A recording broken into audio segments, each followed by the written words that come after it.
we have these new solar lights for fences, and I'm eager to check it out. See what it looks like. Step 1.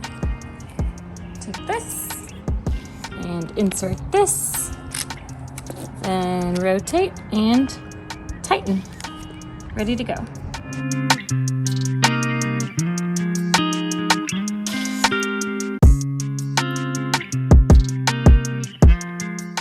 Excellent that this is weather resistant. Initially, I was going to hang this on the front side here, or I should say the inside of my deck, but now I'm going to hang it on the outside of my deck, and I look forward to that.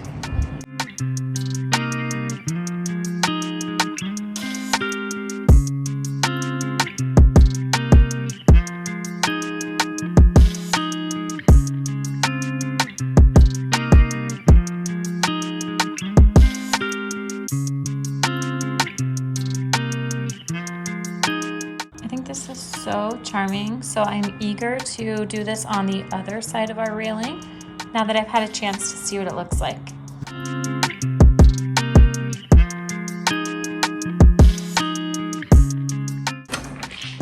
Whoa!